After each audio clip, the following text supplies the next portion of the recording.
Olá, meu nome é Sandro Vasconcelos e hoje aqui na beira do mar aqui vou falar um pouco sobre o que acontece com a gente quando a gente morre, né? Algumas pessoas me pediram para gravar esse vídeo e então estou respondendo aí, né, essas pessoas.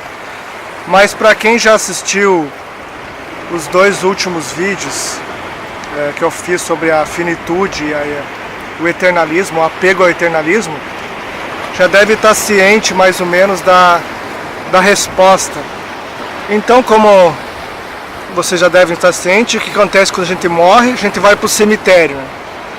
Então, essa ideia de, dentro do budismo ou no espiritismo que as pessoas têm de reencarnação, é um conceito errôneo, né? Não existe reencarnação no budismo, é uma interpretação errada, como eu já disse em outros vídeos. É uma interpretação baseada inspirada, entre aspas, no espiritismo e na teosofia. A reencarnação não pode ser um conceito budista, porque dentro dos ensinamentos mais essenciais do budismo é falado sobre a insubstancialidade e sobre a impermanência, e também sobre a interdependência. Ou seja, se a gente acreditar que existe uma alma que sai do corpo e vai para um outro corpo, nós estaríamos dizendo que esta alma seria um ente independente do todo, quando o budismo fala que todas as coisas são interdependentes e vazias. Ou seja, a mente, a alma, ela depende do corpo, ela não pode estar aí solta no ar de maneira substancial e propensa a reencarnar num corpo ou entrar em um outro ser. Ela é interdependente como todas as coisas, insubstancial como todas as coisas.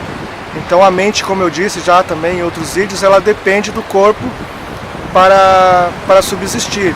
Então a ideia de reencarnação, ou a ideia de transmigração também, transmigração, melhor dizendo, também é uma ideia errônea.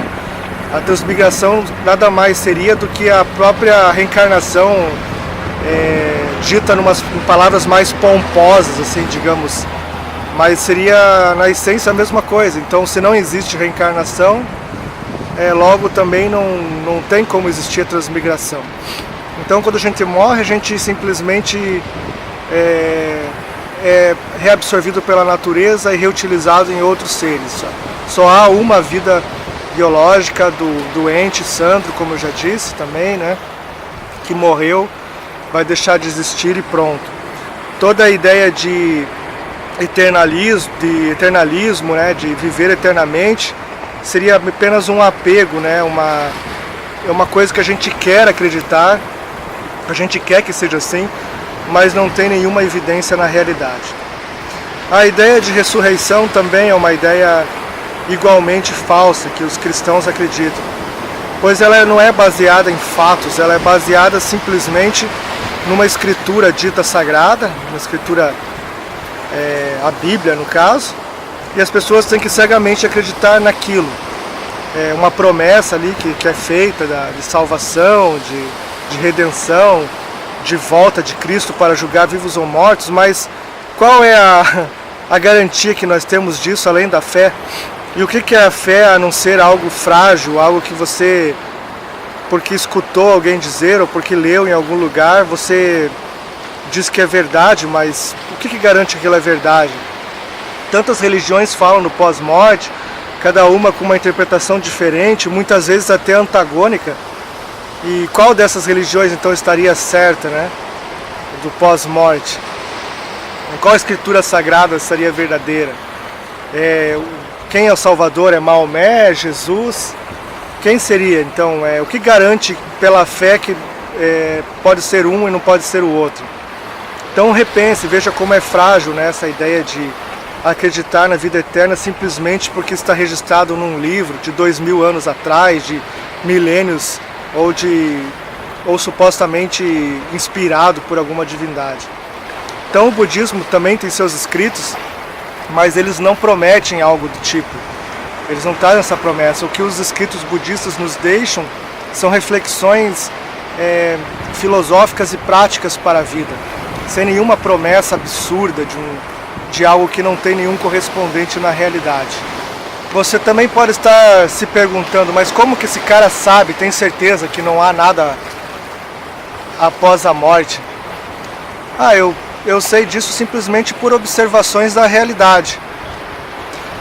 Quando o nosso gatinho, nosso cachorrinho, nosso passarinho morre, a gente não fica pensando, ele foi para um céu dos gatos, onde tem um Deus em forma de gato ali esperando ele com uma salvação.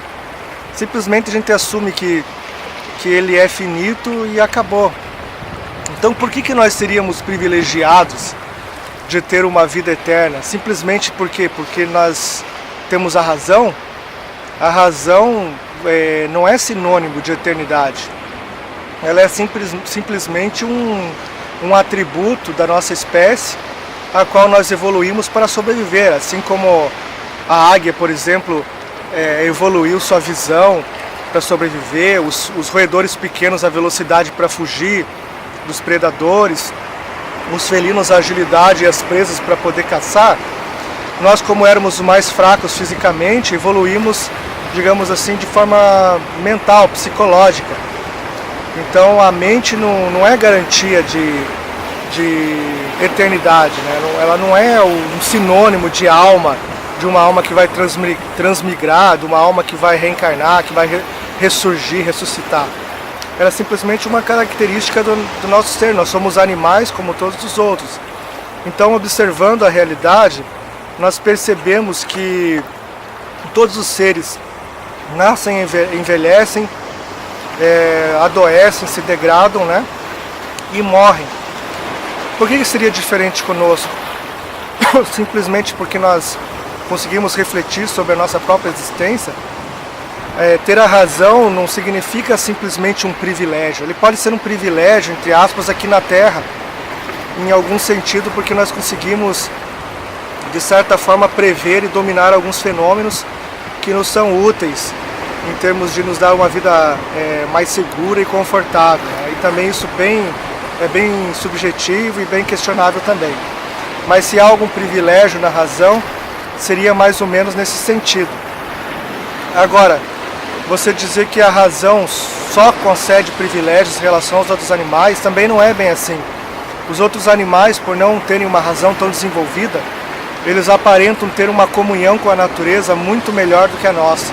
Eles sabem muitas vezes coisas que nós não prevemos, porque nós sempre conceitualizamos, e eles, de maneira instintiva, de maneira até intuitiva, né, digamos, conseguem perceber. Por exemplo, mudanças de clima, eles conseguem perceber, eles conseguem se localizar no espaço de maneira muito melhor. Eles parecem que têm uma comunhão com o Dharma deles, que é no sentido de saber por que eles vivem, a função. Eles exercem a função a qual eles existiram de maneira muito mais própria do que a gente, que muitas vezes está perdido e deslocado, né? Por ter desenvolvido a razão, acabamos não sabendo às vezes discernir quais os pensamentos são realmente importantes para a nossa vida, quais são devaneios.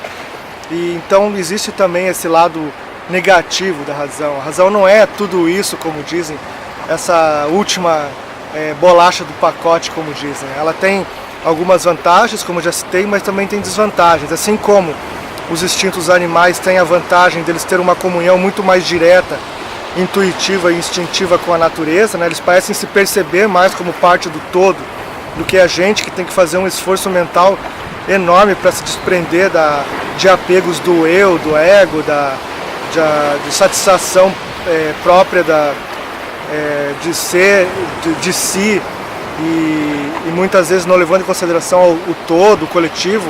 Os animais parecem que têm esse instinto maior, não só do instinto próprio, mas também do coletivo. Então eles têm essa vantagem, né, da intuição, de estar ligados com a natureza, e a desvantagem de não poder refletir sobre a própria existência. Então a natureza tudo é assim, é uma troca, né? E parece que tudo há uma vantagem e uma desvantagem. Então eu sei que morreu, acabou por simples observação da natureza. Por que nós seríamos privilegiados? Não há uma razão suficiente para dizer que nós temos eternidade e os outros seres não. Simplesmente porque está escrito num livro sagrado, isso para mim é um argumento muito frágil. E por fé, então, é um argumento mais frágil ainda, porque fé é uma incerteza, é algo que você acha que é assim, sem muitas vezes ter nenhuma evidência na natureza, nenhum correspondente com a realidade. Então seria isso, a gente tem que se perceber como parte da natureza, como mais um ente que está propenso ao nascimento e à morte, e à finitude de maneira geral. Então, para responder aí às pessoas que me perguntaram o que acontece quando a gente morre, a gente simplesmente deixa de existir, a gente vai para o cemitério para que outras vidas venham renascer e o ciclo da vida continue fluindo de maneira constante, né, nesse constante devir da natureza. Então, o vídeo de hoje seria sobre isso. Espero que vocês tenham gostado. Eu sei que muitas pessoas aqui vão reclamar porque elas acreditam na reencarnação, acreditam na transmigração, na ressurreição, mas eu peço que reflitam sobre isso, sobre a nossa finitude, sobre a nossa ideia errônea de sermos privilegiados só porque temos a razão. Então espero que tenham gostado, curtam, compartilhem e participem. Muito obrigado e até a próxima.